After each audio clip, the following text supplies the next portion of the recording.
Hello and welcome back to RPGs Uncovered. We are here for another Wednesday night WIP Workshop creator interview.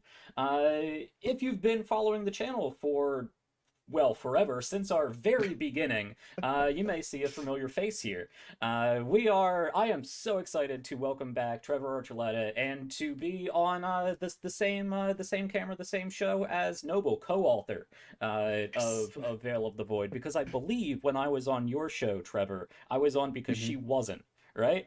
So I don't think we've ever worked together before. Yes, you have not correct. collabed, so here we go. I'm excited for that. As you can tell, I've been a big supporter of Veil of the Void for a while.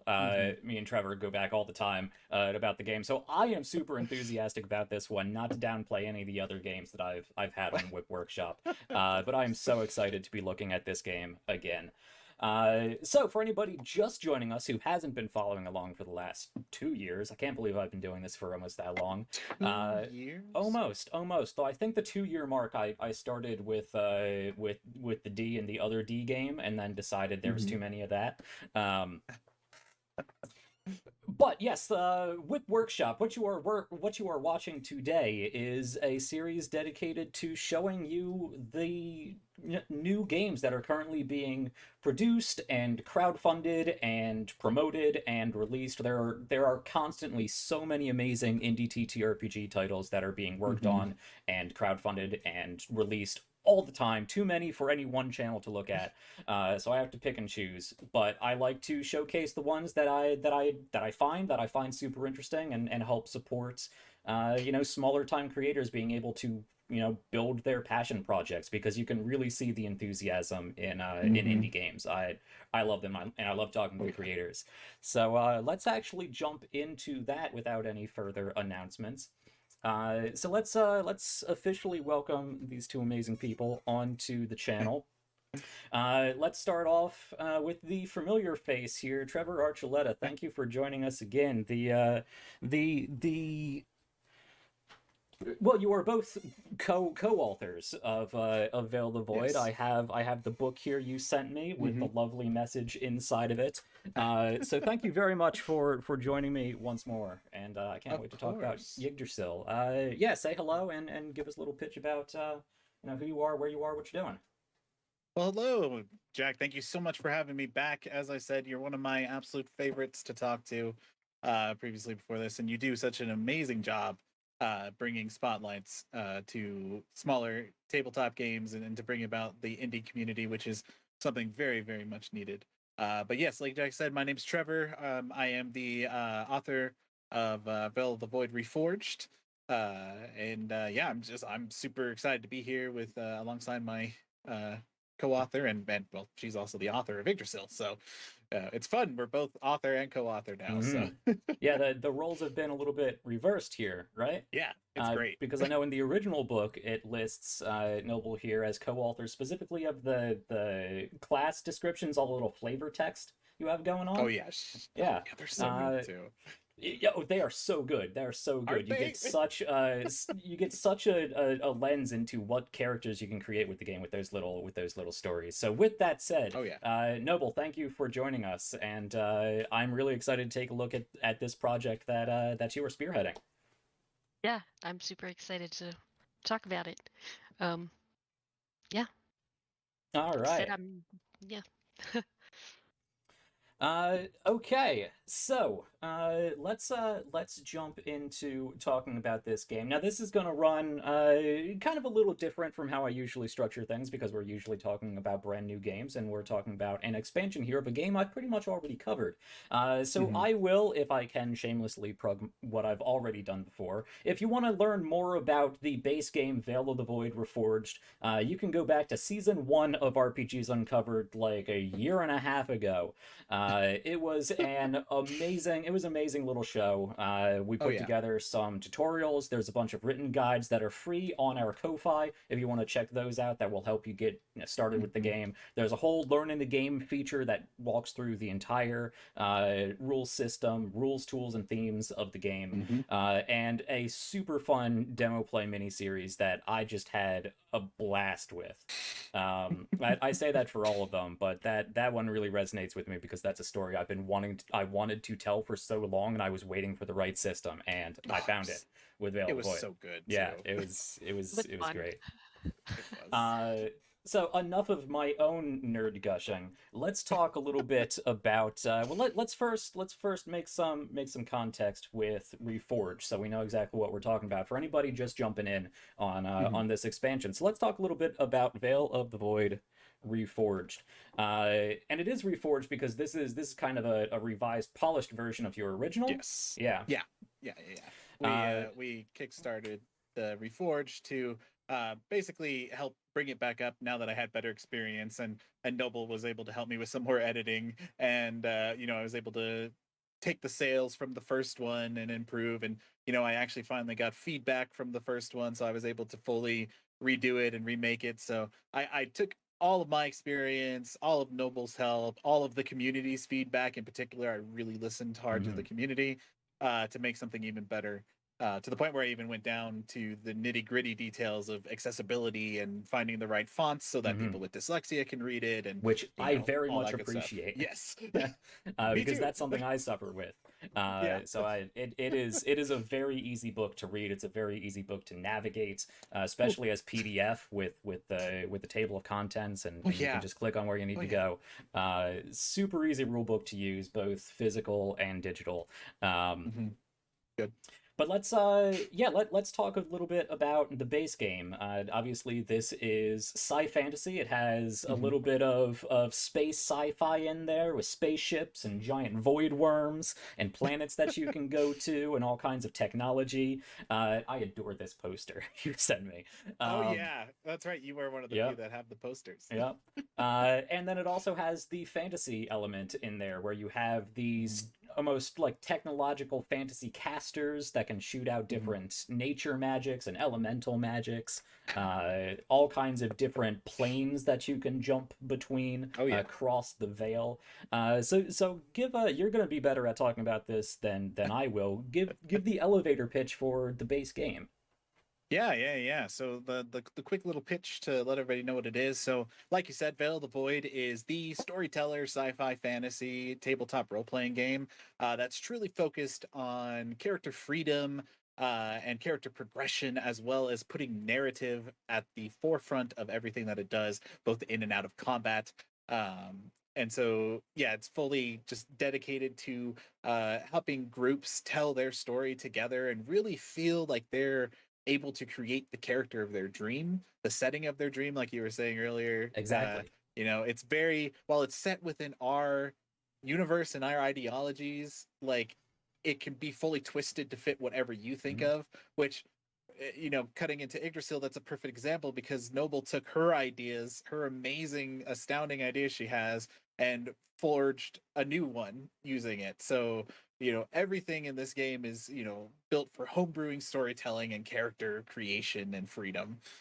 And the rules in the Reforged rulebook really make that clear and really help storytellers and GMs do exactly that. There's a lot of rules in there for how to, guides and suggestions for telling stories, different ways of crafting different things, a lot of resources that make it really easy for you to tell the story that you want to tell and create all kinds of different homebrewed content. And of course, a super versatile, robust, evocative character creation system that can lead to a lot of fantastic characters. And we're only going to see more of that with the Yggdrasil expansion, because there are new species, new classes, new expertise and skills that are coming out. So I'm excited to poke into those a little bit. So let's talk. I think we've set the context for Veil of the Void, and anyone who wants to see more of that can go back and watch season 1 of RPGs Uncovered. But I want to talk to Noble a little bit more about the inspirations for Yggdrasil. What led to all of this? Well, I am an aspiring novelist outside of the work that I do with Trever and my day job.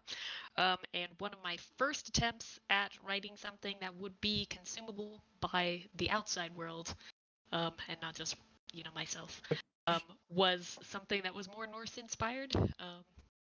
Just I call it now like really boring fantasy because it was not historical in any sense. It was not at all accurate to the way anything was at any point in time. I mean, so what is really? that's totally fair. Totally fair. So anyway, it was just, based on the Norse pantheon. Thor was the main character, and Heimdall and Loki.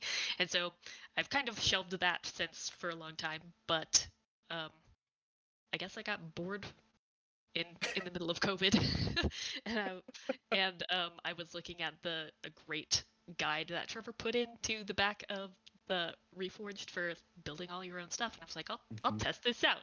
I'm gonna make a class based on the Valkyrie, and I didn't tell him for a long time because I have a habit of like starting something and then 3 days later abandoning it, but that didn't happen. So yeah, that was kind of the backstory to Yggdrasil. All right, sounds about right. It started with the Valkyrie class, which I believe has at this point has been released as a standalone class. Not yet. Not yet. No. Okay. The Valkyrie, everything that's in this has not actually been released at all yet. It's all very new. We're going to be doing a demo book soon. Yeah, I think maybe the Valkyrie has had the first 5 levels. You're right. Yeah. As a test book, but it hasn't been released officially yet. Because I'm pretty sure somebody played a Valkyrie in the game that that gamer Ajax ran that I was on. I don't remember exactly. I think he played a berserker. That's what it was. Yeah.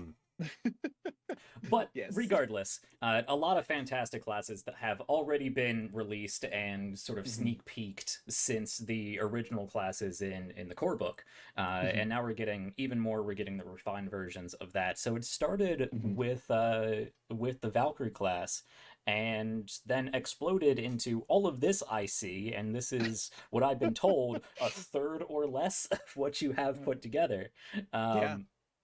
So where'd all of this other stuff come from, and more specifically, how does Yggdrasil the World Tree tie into the Galaxy of Reactin? It's so funny because Noble and I have a lot of conversations about Veil of the Void and stuff on the side, and we constantly meet to discuss things because it's just easier with 2 heads to think of stuff.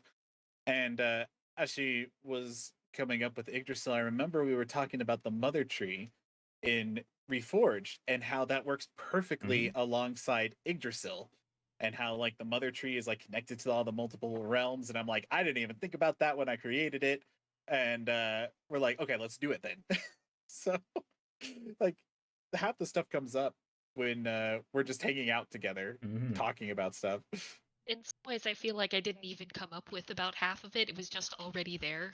And I just adapted it a little bit. Yeah, it was so good.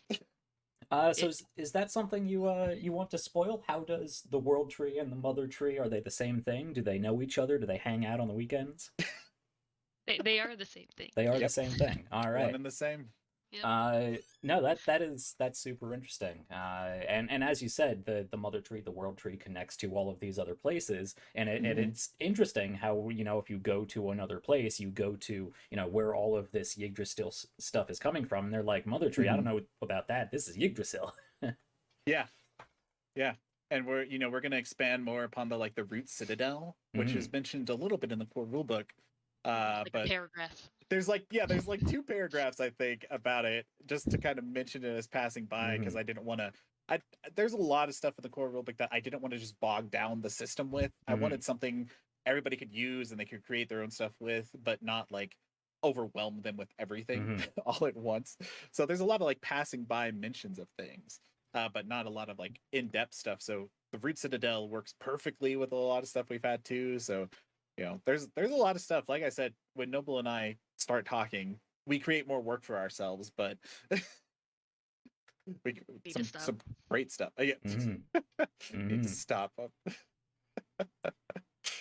All right. So, and even before Yggdrasil. Obviously, this hasn't been released. This hasn't been crowdfunded yet. But before this, there's already been a number of.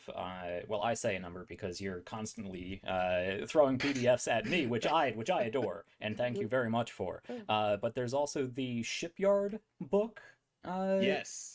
There's the Shipyard book that adds a lot of the more sci-fi elements to it with ships and equipment, and that's where the mech. Mechbound. The Mechbound, yeah. That's where that's from. Yeah, and even more fun is now that you mentioned the Shipyard, that stuff's going into Yggdrasil as well.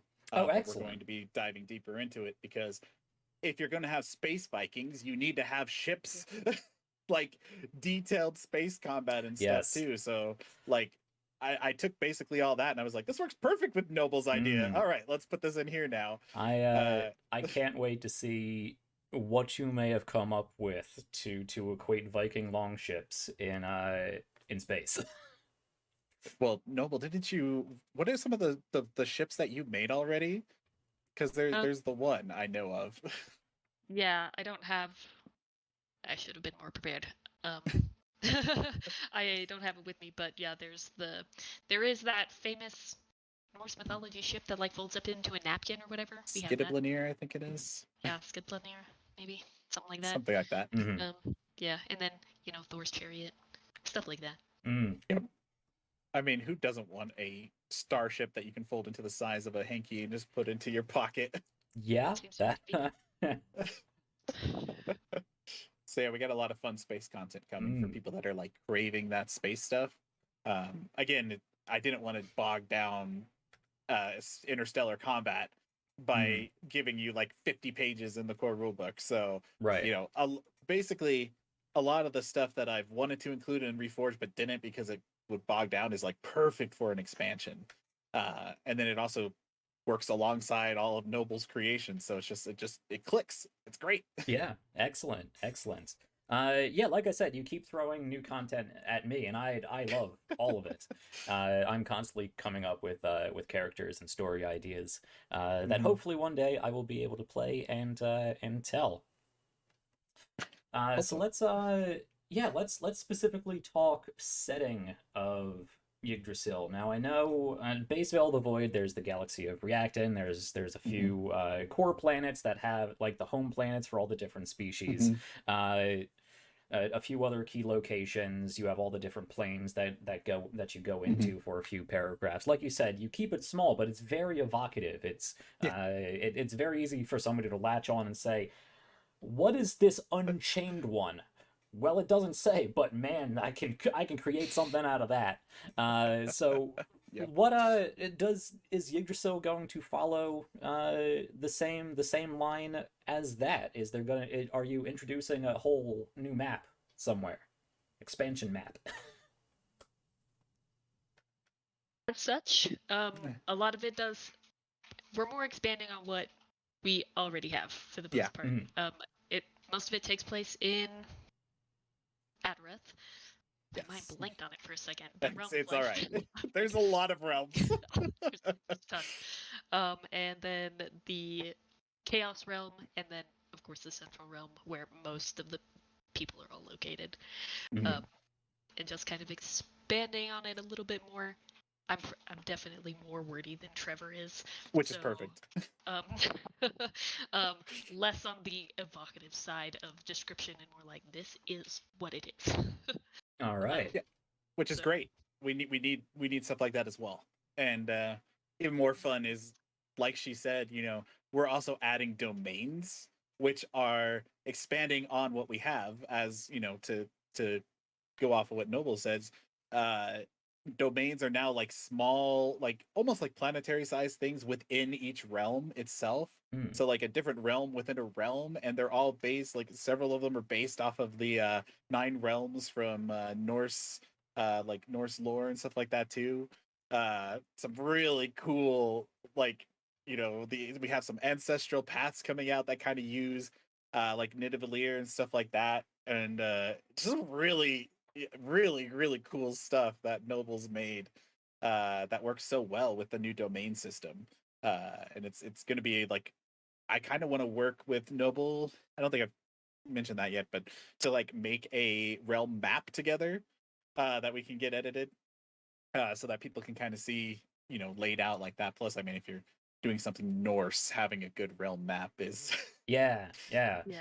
is good. There be void worms up there somewhere. Right? Yep.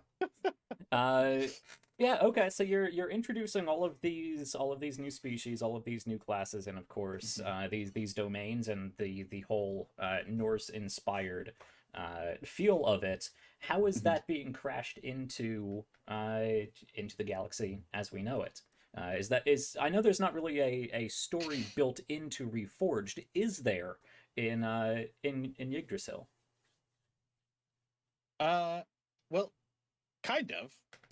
We're working on one, right, Noble? Kind of. Yeah.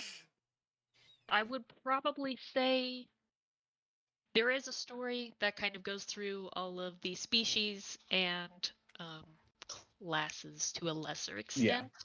That kind of moves the state of the universe of reactive a little bit more toward chaos. Yes.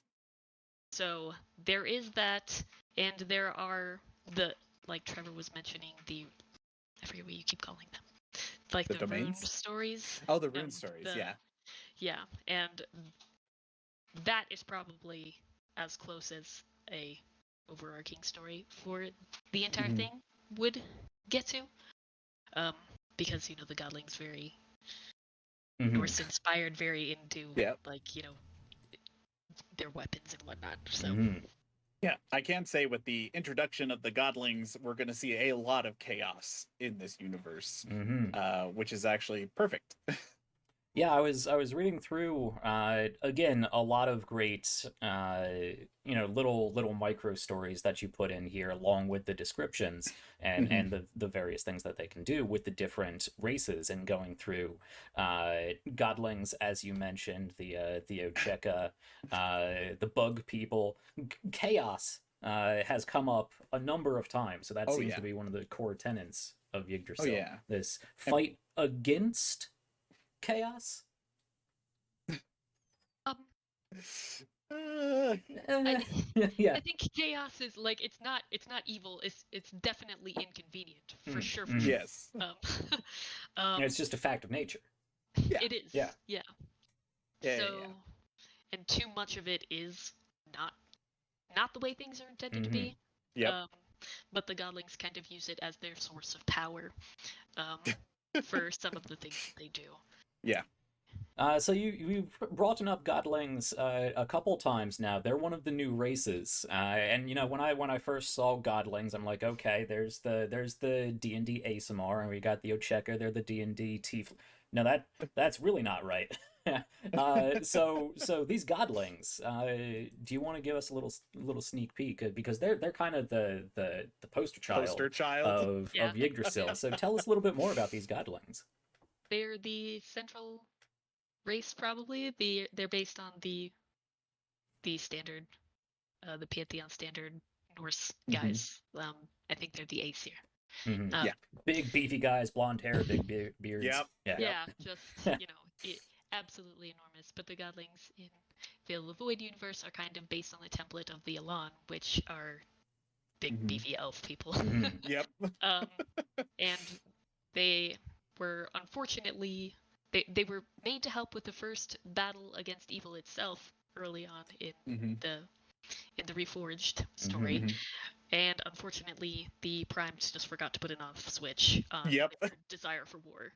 So they travel the universe looking for big monsters to punch. Yeah. In fact, they were the ones that punched the Void Dragon, which caused the entire shattering of the Void. So, that was great. Thanks, godlings. All right. They were bored. Hey, casual Friday night, you're bored, go punch a dragon. That sounds Norse to me. Punch big monster, bad thing happens. And I see. I mean, I don't, like I said, I don't want to give away all of your secrets, because I got a sneak peek at these things, but it is more than just big beefy guys with beards and axes. You can pick different patron deities or realms that they're associated with. They come with all kinds of interesting traits and ancestral paths, like you would find with any of the original Veil of the Void races. Call the Bifrost to enter Yeah. into combat. Mm-hmm. Because why not? So we don't have all the time to go through all the species and all the classes and all the traits and everything associated with it, and I wouldn't want to give that all away. But if we're going to talk about the godlings, I'm most curious. I'm picking favorites here. I'm curious about the Ocheka, because I remember reading that nobody has ever actually seen an Ocheka, because when they look at them, they get psionic feedback or something like that that makes them look like what you expect them to look like. That's exactly right. Such an incredible concept to Isn't me. it so cool? I love them. They're my favorite. They're actually the first Veil of the Void custom race that I made way back, who knows when, but yes, they are. I loved the idea of a shapeshifter that didn't actually change shape. Yeah. Just changed the way that people saw them. And I thought that would be really fun for role-playing type things. If you happened upon the robes of an Elan ambassador, you would look like an Elan. Yeah, you could. It opens up so many possibilities for role-playing as well. Like, those people that love to be the face of the party, well, now they could be like 25 different faces at once. Yep. No, I saw the Ochek and I'm like, okay, the stranger's cool and all, but I want to play one of these guys. They're so cool. They really are. They really are. So you got the godlings, we got the Ocheka. There's like space mermaids in there, which are really cool. There's giant bug people that are kind of hive mind, sort of big bug creatures. Hive mind-esque, yeah. There's the Etten, of course. You can't talk Norse without talking Etten. Oh yeah. So a lot of really cool stuff to look forward to as far as species, and I believe you are also throwing in new ancestral paths for most, if not all, of the original species. Yep. Yeah. All of them. Yeah. It's very important that this expansion actually expands. Right. On, because there's a lot of times people, not naming any names, there's groups that will release expansions that don't add anything to the actual base thing.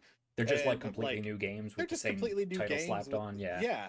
And no, we're like, no, it's an expansion. It needs to add stuff to the previous one so that there's a reason to get this new one and still have the previous one and just dive deep into it. Noble, love the Reapers. So. Oh yeah. Reapers are so cool. Yeah. And the Yggdrasil Reaper is really cool because you could go travel through the roots of Yggdrasil to go places, which is so dope.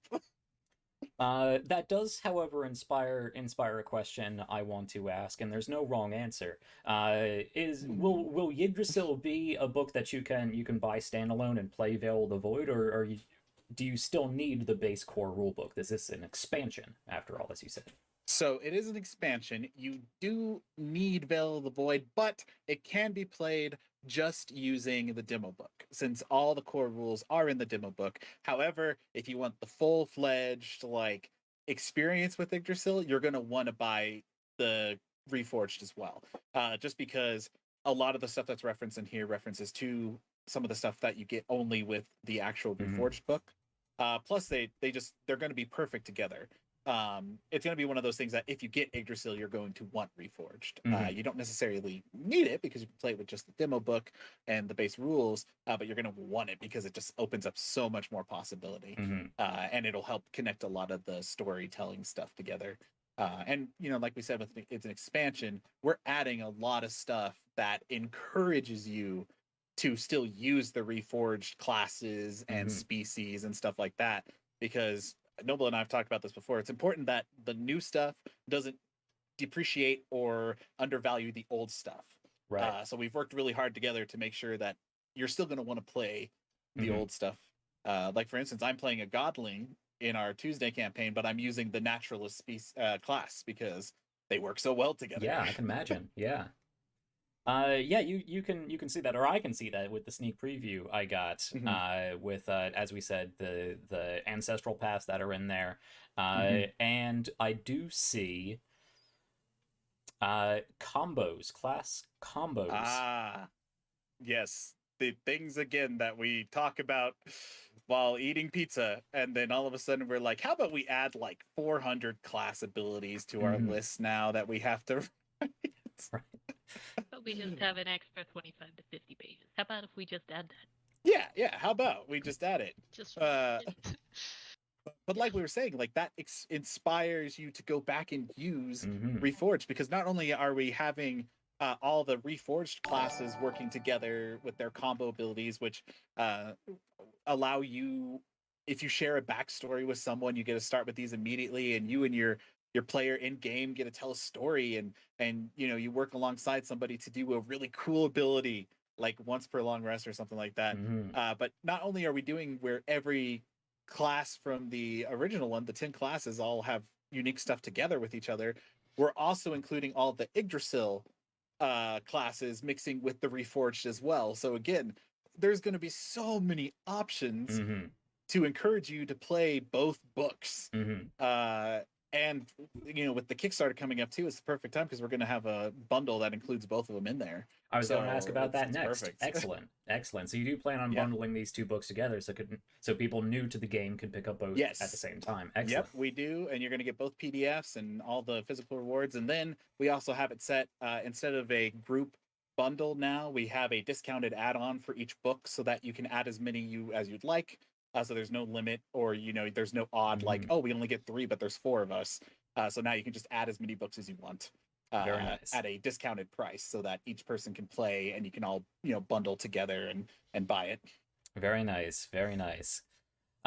Yeah, so we've talked a bit about some of the species. We've talked about tying the two books together, both those contents together. And I will say, just looking through all of this and seeing it all tied together so well, it really does drive home what I considered a core concept or a core theme of Veil of the Void. Just how cinematic the action is. It's a very cinematic game, and I'm not just talking about combat, but especially in combat, with all the different abilities that work so well with each other. And now we have these combos, so both in and out of combat there's a lot of synchronicity, there's a lot of cooperation, and it's a very cinematic game that, I mean, I usually have to work hard to make combat sound interesting, but I mean, I just, all right, it's your turn, what are you doing? And I'm just no, it's great. I love it. Well, cinematic is one of my favorite things, is, you know, seeing stuff like take center stage. Yeah. To each person gets their moment, and they're not just standing in one spot. You know, it's great to see people do stuff in combat and not just be like, all right, cool, I roll my die and I hit the person, cool, go back to just reading whatever I was doing. You know, each person could be like, okay, I'm gonna, you know, jump and try to throw this car at somebody because I'm an Etten and I have an improvised weapon. So there's a, you know, Noble has done a great job designing her stuff to be super cinematic and out there and flashy, and it adds so much like beautiful synchronicity with the other book. And it, like, regardless of what you're going to play, each combat, each role-playing session, everything is going to be cinematic and storytelling and narrative driven. So, you know, it's good to see that the homebrew rules work and Noble was actually able to use them. Biggest sigh of relief there. I think that's an incredible testament to the work you put in the GM section of the original book, if this expansion was based off of those guidelines. That's incredible. All right, so yeah, we've talked about species, we talked about interconnectivity. Let's talk about some of the new classes that are being introduced with Yggdrasil. So again, I won't spoil all the secrets, but we've hinted at the Berserker before on other Veil the Void streams. Necromancer, which was in the Shipyard book, is another new class that you said. Will that be in Yggdrasil? No, No. that one will be released as a standalone Gotcha. eventually, along with the Tech Wizard specialization. But I know I've taken a look at Berserker. I'm pretty sure. Has somebody played a Rhapsodist before? That sounds really familiar to me. I think so. I think Yeah, so. someone I don't has know if I before. was part of it, but I'm pretty sure I I don't remember think seeing so. I think it somebody was on run a it. it was on a stream. Yeah. And of course, there's the Valkyrie. So let's start with again the poster child of the classes of Yggdrasil. Tell us a little bit about the Valkyrie class. She's complicated. She's basically the I like to call the Valkyrie like a Pokemon hunter type Mhm. kind of class where you collect enemies that you've probably murdered terribly and sent to Valhalla Mhm. for their assistance later via just a bunch of different abilities, some Mhm. based on the tags that the adversary has. Mhm. Well, then Yeah. it's So cool. And I apologize.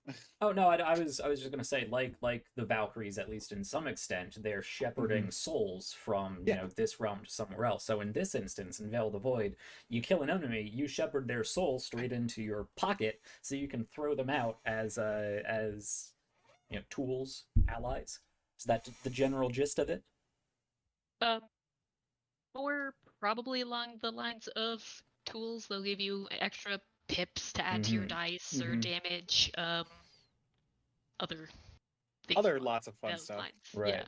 And speaking of like them being, giving those pips and stuff, what I love about this class, which is like it was brilliant that Noble thought of this, is that they level up as you invoke them. So they follow the rule set of one of my favorite rules in Veil of the Void, which is the skills, Yeah. and how skills naturally level up as you use them. So now, as you naturally call upon your thralls that you've only dismembered slightly, they level up with you.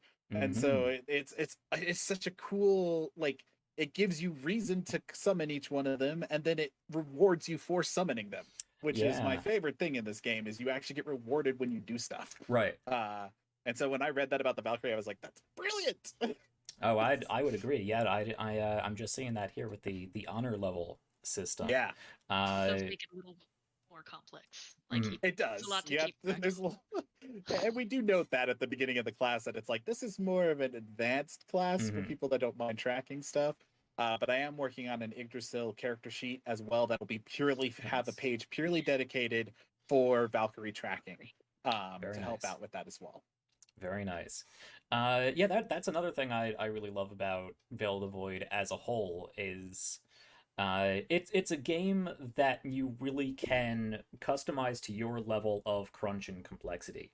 Mm-hmm. Because I could see somebody initially flipping through the book and being like, there's a lot to keep track of, there's some floating variables, there's a lot of Mm-hmm. actions, there's a whole bunch of character customization and options, Mm-hmm. but it's robust enough to feel like you can do exactly what you want to do, but simple Mm-hmm. enough that I never feel like I have analysis paralysis. I play with Yeah. players who, admittedly of themselves get into analysis paralysis, and they don't seem to have that issue Yeah. with this game Yeah. because it follows a lot of the same simple rules, but Mm-hmm. there's just enough there to spark cool ideas and then let you Yeah. run with it. Yeah. And that was the whole point of designing it, is to make it so that it's not new player friendly, but not discouraging to veteran players. Mm-hmm. Mm-hmm. And we managed to find a perfect balance. And I teach a lot of people how to play this game, and most of my teaching sessions only last about like 30 minutes because Mm-hmm. it's like, oh well, you only really need to know one rule, and it's how to build your dice. Yeah. Everything else just kind of comes up as you play it. Yeah. And if you want to be someone that goes crazy, and like one of my friends, he looks anytime he levels up, he goes through every available class that Mm-hmm. has that level, and he's like, Yeah. how do I want to build my character? Versus people like me who wrote the book, and I'm just like, I just want to play the naturalist. I Mm-hmm. just take each level as I get. Yeah, a lot of optional complexity, which I really love. Yeah, There's not enough games out there that have optional complexity. yeah. Uh, That's what I love in games. I yeah. prefer, I like it to be as crunchy as I want, because there's been some, and like I said, I read a couple, like I read about 100 tabletop games before I even like fully went through and finalized everything for mine, and I noticed like the thing I hated about so many of them was it was so complex to the point where I couldn't even know where to begin. You know, I read their intro guide and I'm like, I'm lost already. So I wanted to make sure that Bill the Void gives you as much crunch as you want. You know, you want to fill your cereal bowl to where it's overflowing. You can do that. If you want to just have a few pieces in there and you're going to have a good time with it, then you can do that as well. And And and those levels are customizable to the individual player. So you can have a yeah, really crunchy player and somebody who just wants to build their dice pool and play naturalist 1 through yep, 20, and they can both play at the same table and really yeah. enjoy the experience their own And they'll both way. be roughly balanced at Yeah, the same time. So like, you know, the player dives as super deep, balanced it's as probably Veil going to the be a Void little can be. as balanced as it can be, chaotically balanced. Yeah, I say that because that's something you say to me. Yes, yeah, as balanced as it can be, chaotically balanced. It's perfect. Yes, yes. Perfectly imbalanced. Mm-hmm. Yeah, so we talked a bit about the Valkyrie, but there's a number of other awesome classes here that I've gotten to look at. There's the Berserker, that can the Berserker, he can shapeshift into a bear or a wolf or Yes. something. There's all kind, yeah, so it's not just a barbarian that froths at the mouth. Like, you No. can actually turn into a bear. Yeah. Which is super fun. Well, and your chaotic rage does more than just give you a little bit of boon. Like you kind of lose your mind. Oh yeah. Just going into seething rage targeting towards someone. Yep. But at the same time, you get bonuses, you get resistances. Like, you know, activating this rage while you need to watch to make sure you're not as close to your allies, so that you don't, you know, mistakenly go hit somebody over the head with a beer bottle. You or know, a plasma axe. Berserker or a plasma axe. You know, yeah. But you know, the Berserker it sounds very simple, like, oh, it's just like a barbarian class, you know, something like that. I hit stuff. But when you look at like even their level 2, like there's so much unique flavor to the Berserker. And I mean, who doesn't want to transform into a bear? I think or the a wyvern? Berserker is kind of counterintuitively a cerebral type of class, because you have to be a little bit more worried about your positioning, so you don't accidentally hit things you don't want to hit. Yeah, which is fun. Yeah, with so many unique avenues. And I'm a huge fan of like anything that can endanger allies but not like ruin allies. So add a little spice.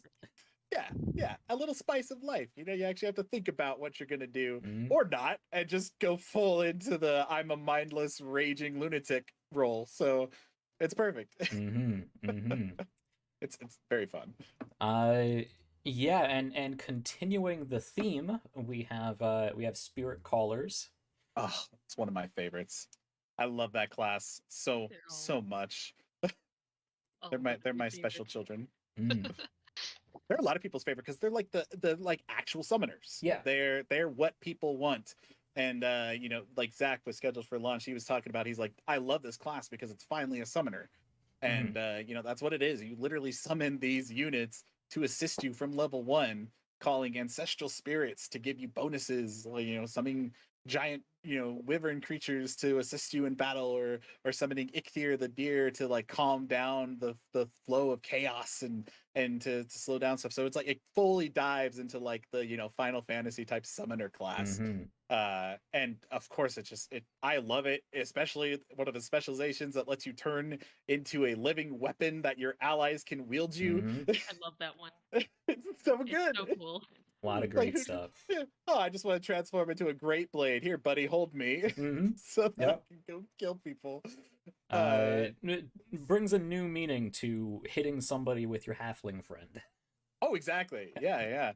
And even better, like, you know, if you're an Etten, you can do that anyway. You improvised weapon. But now, hey, if you want to use, you know, your ally and not instantly kill them, then there you go. And then, of course, they have access to the new Yggdrasil spells, which are probably my favorite new condition that Nobles come up with, even though we had to have like 100 back and forths of confusion. Arcane Poisoning, which now like gives an even more deadly force behind casting.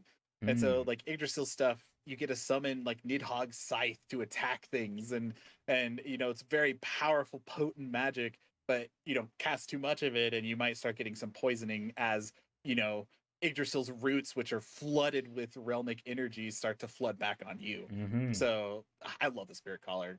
I was so tempted to play one, but I was like, I want to play Naturals. All right. Well, we'll see what we can put together. Yeah. Perfect. Yeah, but I see there's a number of really cool new conditions in this, and I love interesting conditions. Same. With inebriation, I've seen come up a number of times. I believe there's traits that you can pick up like drunken fighters and hollow Yes. leg and Yeah. stuff like that, because you can't do Norse inspired without a big Oh, lung of of course ale. not. Yeah. Oh, of course not. Yeah, you Um, got to have a big old. And I don't mean there were some people like joking, oh, I would love to have like a drunken fighter expertise in this game. I'm like, gotcha. yeah. Don't worry. Uh-huh. I'll just have to figure out the condition for it. And, I like the condition because it's super easy to know and how it works and stuff. You don't have to be like all these fancy stuff. Though, Noble and I think we were kind of discussing to see if there might be like some species we add in their lore or some, sections to be like, hey, this species is a little bit better at holding their liquor than others. So, which is fun. And on the sci-fi side of things, or at least what I consider on the sci-fi side of things, there are rules for suppressing fire that you can now Yes. do. Yeah. Where am I looking here? There's suppressive fire. There's Overwatch, which Yes. is something I know a lot of people try to do. Like, I want to hold my action until this Yep. happens, yada yada. I love that there's a new Overwatch mechanic in this system. I quite like the Overwatch rule. I'm excited to say I was testing it with another group that I hosted the other day, and it was so cool because two of them, so all three of them were ranged, and then one was a field knight. And so what they did is two of them did their Overwatch, one did suppressive fire, and then the field knight blinked behind them because he had a blink dagger. He blinked behind the person, drug the person out from cover, which let the two people with Overwatch attack, and then the suppressive fire automatically inflict his damage. And I was like, this is great. I love these kind of players working together to solve problems. Yeah. Again, cinematic and a lot of synchronicity, a lot of working together. It's great stuff. It's fun. There's also a super sensory skill that you've introduced that I believe a number of the classes and races kind of interact with in different ways. I mean, it's basically psionics or something similar to that. Yeah.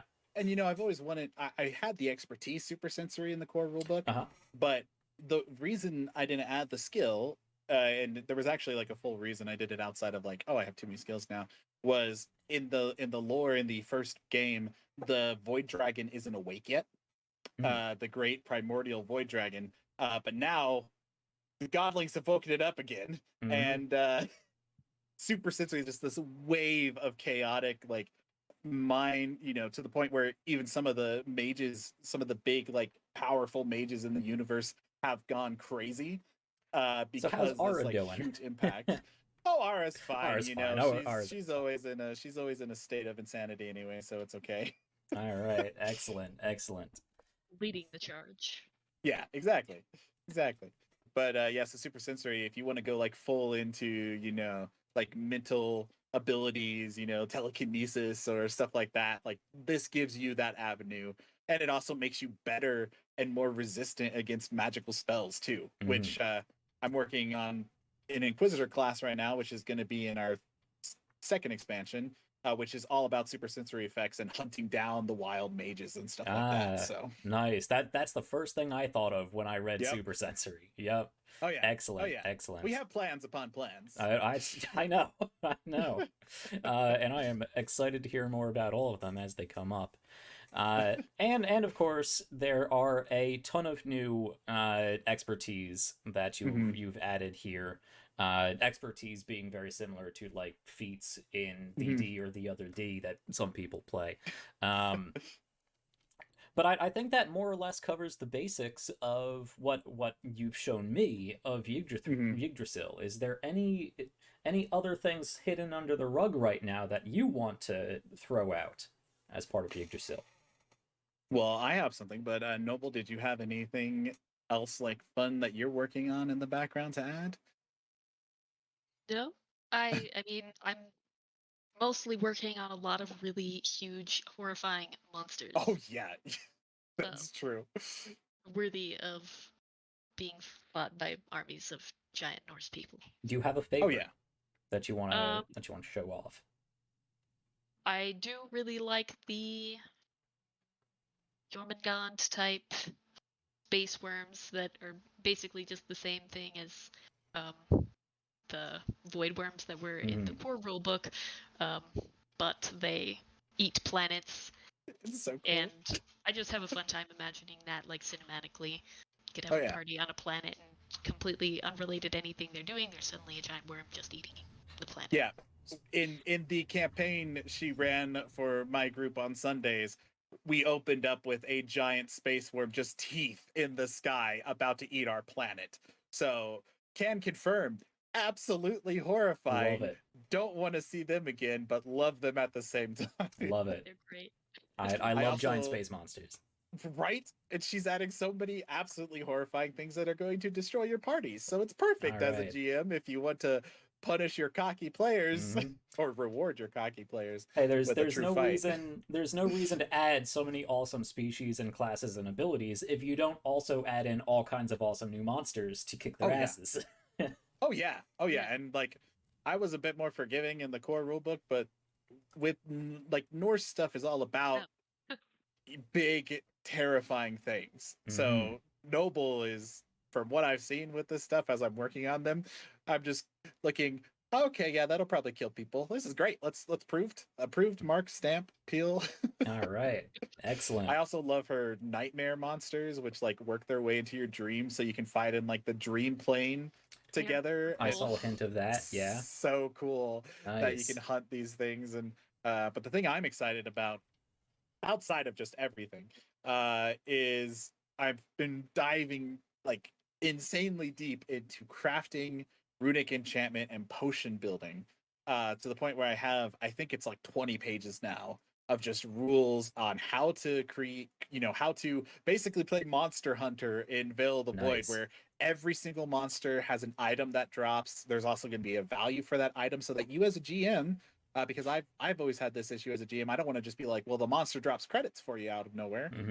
Instead, now you can give players these items in game with lore and value behind them that can then be used in armor, in potions, in runic enchantments, and stuff like that. So I'm super excited. If you're a huge fan of crafting, that you're gonna love it, because again, like I took inspiration from a lot of the Norse stuff, and I mean, weapons and armor are like so vital to a lot of the lore. Like, I mean, Mjolnir, just to name something simple with them, everybody knows about it. So I really tried to dive deep into giving people who want to craft the ability to just spend time during downtimes to craft stuff, have it blow up in their face, and then be like, oh, time to recalculate this. All right. On the way to making your own bespoke legendary artifact. Yes. Excellent. Yeah, and again, that goes back to the original core book, because I know there's a lot of great guidelines in the original book for creating all kinds of stuff. A lot of it was, again, evocative, but also very simple, left up to GM discretion. So I'm certainly looking forward to all kinds of new crafting guidelines and materials to play with, because I love that sort of stuff. Oh, same. Yeah, and we're doing tons of home brewing stuff too. Like, we're adding a whole section about home brewing starships, like in detail home brewing. Excellent. I love for a good each starship. level. Yeah, me too. Yeah, and we're adding like new starship expertise, and I'm really going to try to write that section to be like, okay, now that you know how to play the game with Reforged, let's build your starship as a character too. Nice. So that's kind of my goal, is to make it so you're not just running around with a starship that kind of has some expertise and you've had some fun with it. No, just like the Pondering Infinity, I want your starship to be a character that runs alongside you. Nice. So I'm really trying with the homebrewing rules, with the new expertise, with the entire shipyard, where we're going to have like custom built ships and stuff like that for you to use. I really want it to be like, okay, this is our starship, this is our character, we're all going to let it survive together or die trying, Excellent. I want to encourage that, because that's ships are so integral in sci-fi. They are. I just didn't want to put that in the core rule book because, like I said, it would bog it down. There's too much information, so the expansion's perfect place to put it. Especially with all the Viking stuff. Right. No, I think that's great because there's in sci-fi you can, and I think this works better in television than necessarily video games or other gameplay media. But it's difficult to make a ship feel like it's anything more than flying through space in a glass house. The ship is there as thin walls between you and the vacuum of space. And in my favorite sci-fis, the ship is a character. You have Moya from Farscape. You have the Andromeda Ascendant from Andromeda. The ship is a character. It's personified. You can interact with it in various degrees. So I love the idea that is coming, purposely into Yggdrasil and Veil of the Void. And bringing that up to, like, I'm adding maneuvers now so that as a team, the engineer and the pilot can work together to do a barrel roll, which will then give the weapons master a free attack as you do that spin around in space to get your maneuvers. So I'm adding rules that explain how much, if you can move this much on ground, here's how much you can move in space, so that if you want to do, like way too many of my players do, where they launch themselves as a living missile at a starship, hey, at least you know now how far you can go. So there's a lot of new rules that are going to be in play to really, really dive deep and encourage fun interstellar play. We're also including stuff for monsters, like monster maneuvers. So as a GM, you can have them do special stuff, as well as rules for, like, basically now all large space monsters, even though they didn't have it in the core rulebook, but all large space monsters now can warp, and several of them can track your starship during warping. So yeah, that came not up at all inspired by your dragon. All right, no. all right. Wink, nudge, nudge. Yeah. I scared the pants off you guys with that one. Oh, that was terrifying. I didn't even think about that idea, and now that we're gonna scar everybody else. It's perfect. Love it. So looking through all of this, talking through all of this, again, that goes back to a core concept of Veil of the Void. As we said before, cinematic and as much crunch as you want, as you individually want. And that's what I love about the base game. That's what I love seeing in Yggdrasil, that you have so many options that you can just ratchet up in various degrees individually here and there to customize the experience specifically for yourself and have that enjoyable for yourself while playing with all kinds of other people who have that dialed up or down to wherever they want it to be.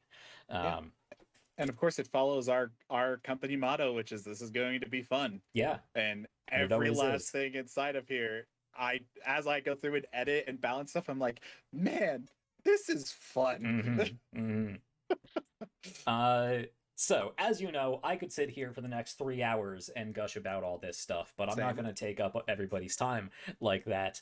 So let's move on from the bulk of the Yggdrasil book and move on to the crowdfunding section of this, because that's one of the main points of a WIP Workshop creator interview, to help promote the crowdfunding. It's super important for indie developers. I mean, you're essentially a 2-person team. I know you work with a few other people here and there, but it's really difficult to afford everything that goes into creating your own product, with art and editing and formatting and paper and printing and shipping and all that.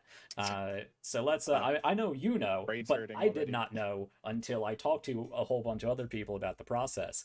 So let's jump into the upcoming Kickstarter here, and we can see that down on the there it is, down at the bottom of the screen. That is kicking off on June 6th. The Kickstarter is going live June 6th. All right. 6th. So I've already hit the notify me button for that, but the link is available on Twitter, so you can go over to @PublishersSDG over on Twitter. There's a link right there, as well as the link tree to all kinds of amazing stuff. So let's take a look at the Kickstarter itself. So this is going to be going live fairly soon. It's going to run through a few weeks, and buckle down, because I hear it is 35 days of a lot. Yeah. once it Yeah. launches. Um, Yep. but yeah, June 6th through July 11th is what it's looking like. And Mhm. what are we seeing here for the whole run? We're looking about 7,000 for a full successful completion of the campaign, but you Yes. have all kinds of amazing ideas Oh yeah. for what's the term? What's the term? Stretch goals. Stretch goals. Yes. So let's go into what that base goal is going to get everybody. Yeah, so the base goal of the 7,000, I need to do a few more crunching of numbers. It might be 8,000 at the total, we'll see. But Because I can't basically, edit this time.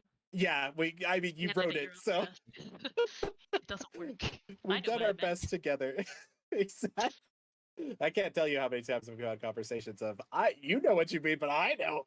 So, the 7,000 to 8,000 is mainly going to be purely for editing and artwork. Mm-hmm. Like, that's base. If that's all we make, then I'll have to take some personal stuff out, of course, to get it out to everybody. But I mean, I love this thing so much that as long as the majority of it is paid off, Mm-hmm. we're good to go. Mm-hmm. So, but yeah, that 8,000 is bare minimum to get it to where we want it to be, to get that full-time editing, to get everything done in there.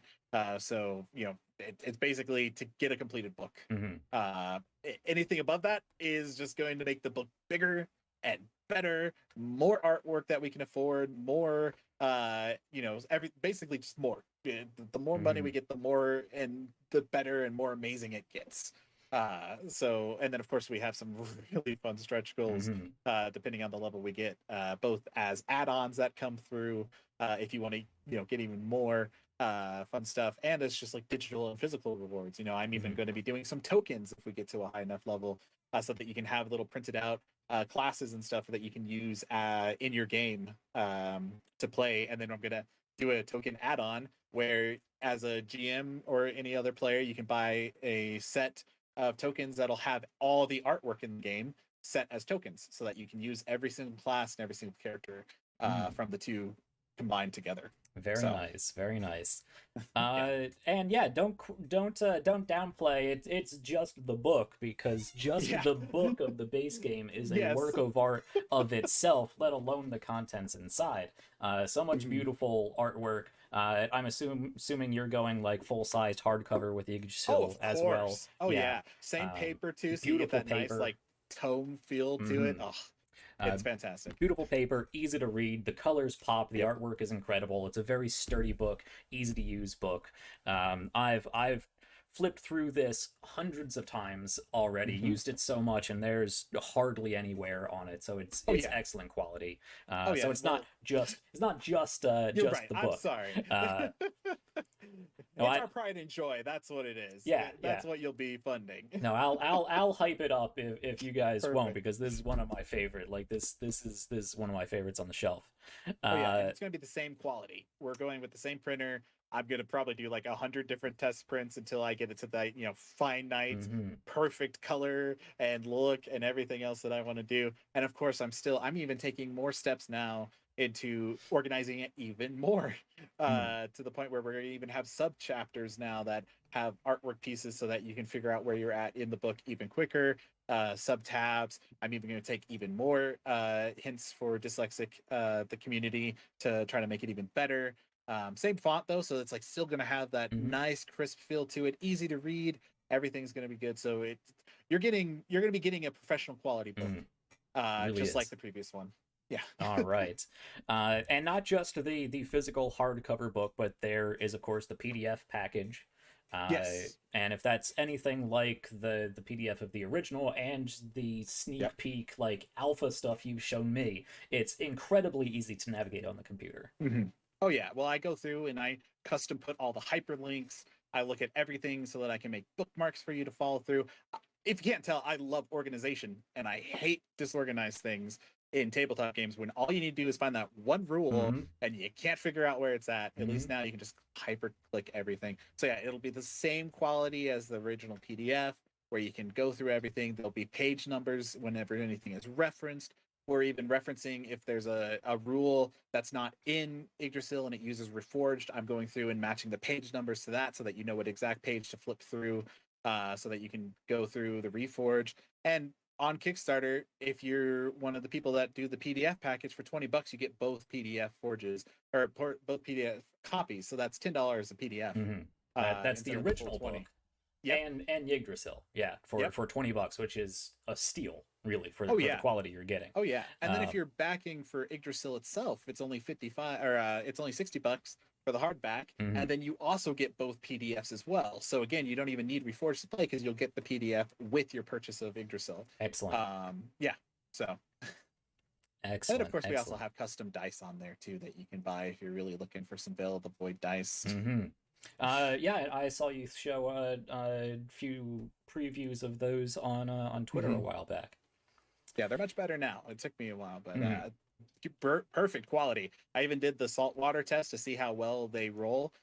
They don't favor a single side at all. They roll perfectly. So very nice. Well, because I know I'm just looking at a draft of this, I don't want to put words in your mouth as far as stretch goals. So how about you tell me what sort of interesting stretch goals you want to preview and hype up? Yeah, so of course the first for every 1,000 for between 8 to 9,000, we're gonna get a new species. Which we have like the little sneak peek, little outline there, but we have a new species and a new class that you're going to be getting, both of which I'm very excited for, and I know some people, they're really going to like the first one, the new species coming out, which I'm sure will make it so it's going to be fun.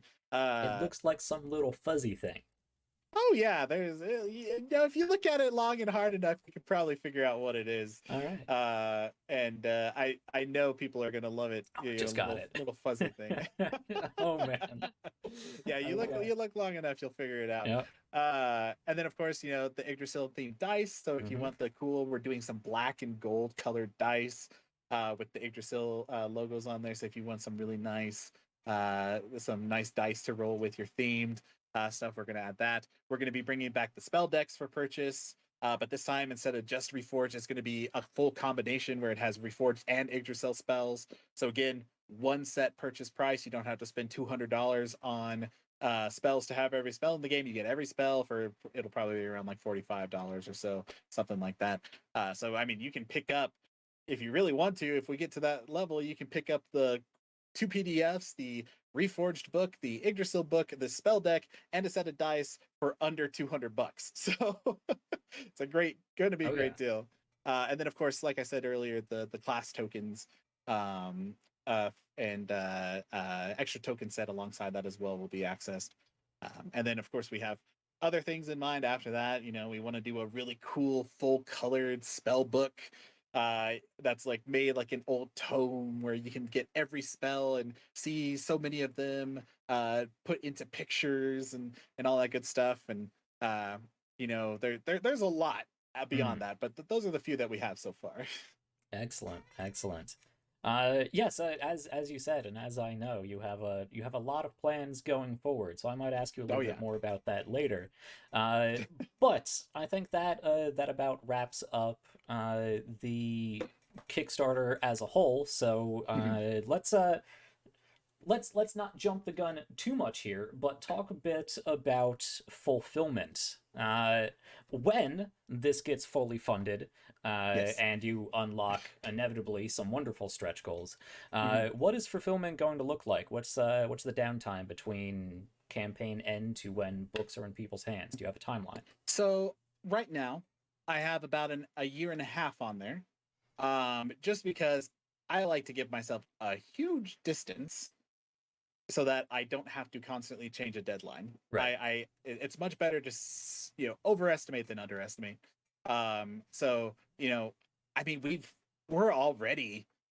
have so much of the book already written because Noble has done this amazing work of writing it in the background, and then I'm transferring it all over. And I'm, like I said, we've already got like 125 pages in the editing system right now. We've already got like the backgrounds ready. We've got, I'm working with my artist to start getting deadlines laid out there for what he's going to be able to do. So hopefully it'll be much sooner than a year and a half, but a year and a half just in case. just like I say with video games, I would rather they take their Yes. time and Yeah, same. throw out a really good product, Oh yeah. than constantly push games back. Oh yeah. So I appreciate that. It sounds like a Hmm. long time, but you do such incredible work with this, and it is a lot of work. Um, Yeah. so that sounds great. So about a year and a half, and Hmm. people by then will have the book in their hand, as long as Yeah, and everything of goes course well. with this one, it's free shipping in the U.S.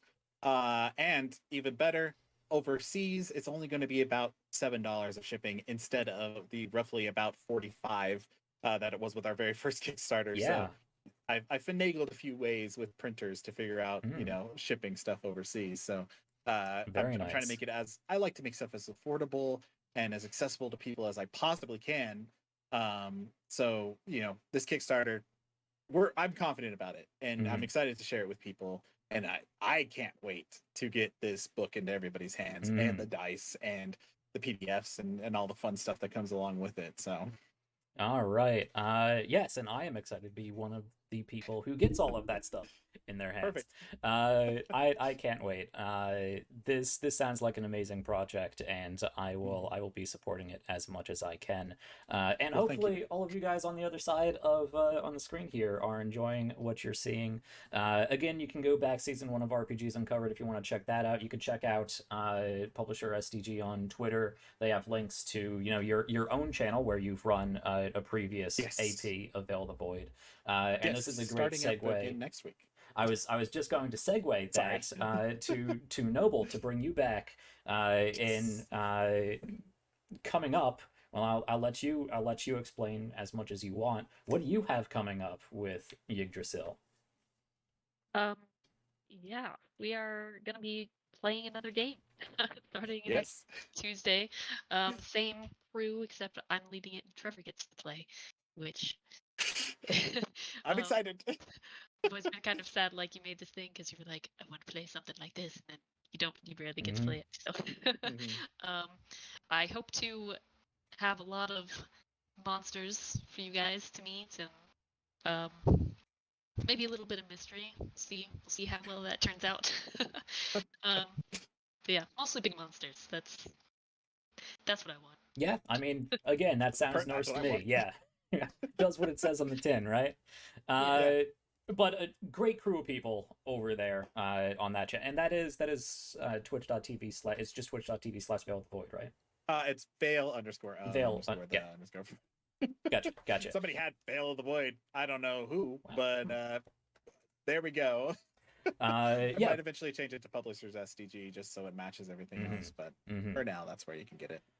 So if you want another little sneak peek preview of Yggdrasil as it develops, go hang out on the Twitch there and see what they come up with.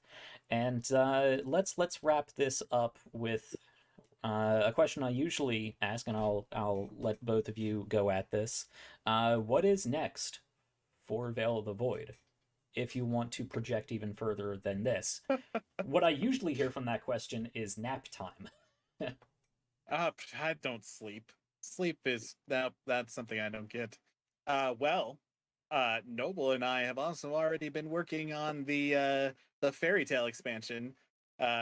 You've got some real fun species. She's there was one that we've been talking about recently that has been fun, and it's gonna have like leprechauns from the chaos realm, and Mm, it's going to have a ton of like folklore monsters. I'm going to dive into some of my Native American heritage to make some monsters that are like Veil of the Void Native American themed. So it's like a folklore fairy tale expansion coming after this. I'm working on a lot of other stuff on side of this. We have a few other side projects to work on. I'm working on some community projects. I'm also working on a starter board game for Veil of the Void that will be a board game standalone where you can learn how to play the game, but it'll be in a fun little cooperative 1 to 5 player game where you're basically trying to save the city of Nefterak from falling in on itself with a little like um, it teaches and uses the rules from the main book so that you can then go and play uh, Reforged itself mm. afterwards. So that's a project I'm constantly working on in the background, but it's going to be a while. That But story that's like sounds vaguely familiar. Yeah. It may have been in our Tuesday group, where the stranger also joined us. But yeah, so I plan on using that as a good, like, welcome in for new players. I'm also working on I a starter see. set. So I see from our chat.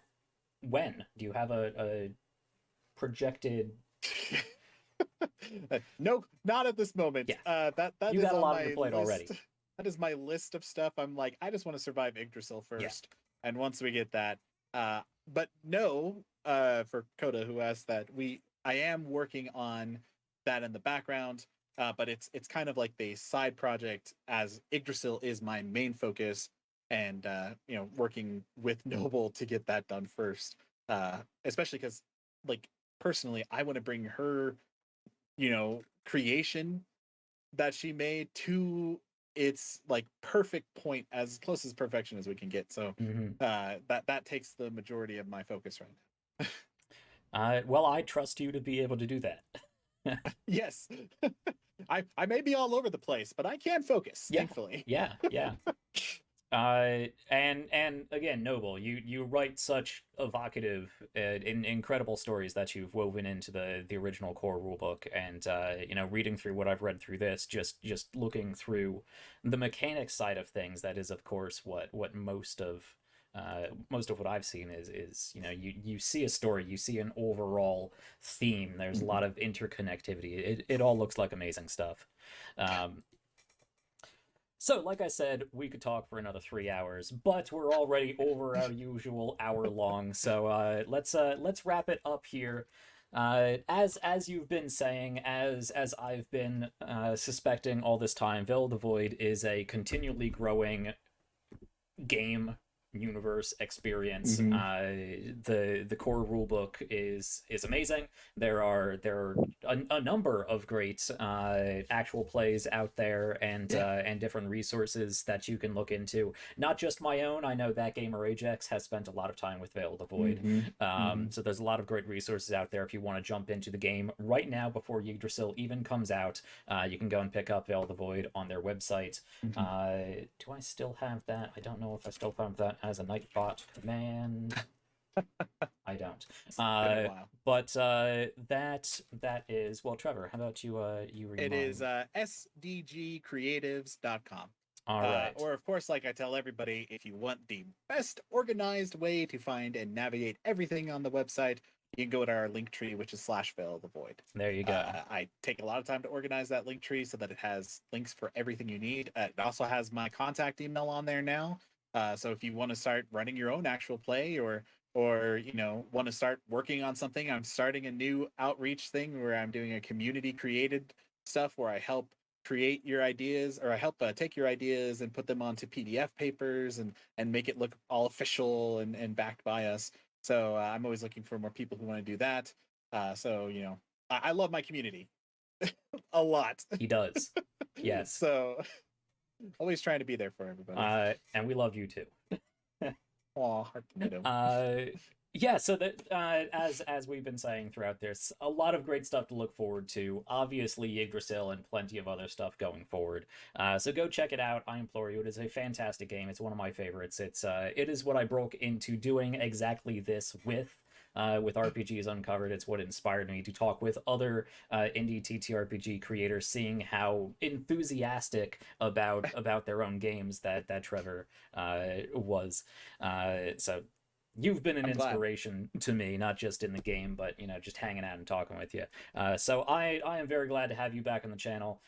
Noble, it's been a pleasure talking with you and getting to hear a little bit of the background of the first book, the background, the story of Yggdrasil, and I am looking forward to seeing what you put on with your own AP, your own storytelling, and yes. I might show up at some point. We'll see. Maybe. So, if you've been enjoying this conversation, again, do please go check out Publishers SDG on Twitter. Keep an eye out on the Kickstarter. Go and hit that notify me button. It is going to start up on June 6th. You have 35 days once that happens. It's all super more than reasonably priced. You can get all of the content for very cheap, and they have some excellent stretch goals that I really hope we can work towards. So I'm going to be promoting that as much as I can. I'm really excited Really looking forward to seeing this come out. So with that, thank you so much, both of you, for coming on. Is there anything you two specifically want to plug that you actually have coming up recently that you want to shout out before we go? Anything from you, Noble? Besides the game that starts next Tuesday. Yep. So we have next Tuesday, and it is going to be it's wild, isn't it?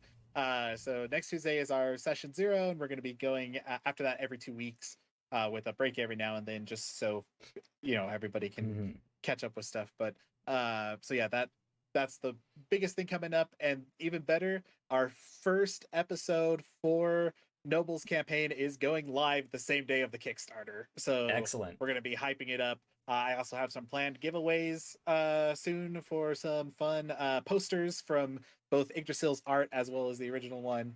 And I'm also working on a lot of Yggdrasil stuff in the background. So excellent. Yeah, again, excellent. all that is our Twitter and our link tree. So yes, go check out the link tree. They have all kinds of amazing. They have all kinds of links to all of their amazing products and ways to interact. And hey, come join my channel's Discord, because they're there too. And as I said, we did Veil the Void earlier. I love talking about the game. I've run those tutorials. So if you have questions, you can bring it to any of us. Really, we all love talking about it. So because we are running long, I could gush forever on this. I am simply going to say thank you so much for joining. I hope you guys on the other side of the screen had a fun time listening to us nerd out about this. I hope you found something exciting to look forward to. Go check that out. This has been another episode of WIP Workshop Creator Interviews, helping to find your next favorite game for your table, and I hope you do find one here with Veil the Void Yggdrasil. Thank you so much for watching. Thank you so much, you two, for joining me, and thanks for having me. To everyone out there, happy time zone, everybody, and delicious heart tomatoes.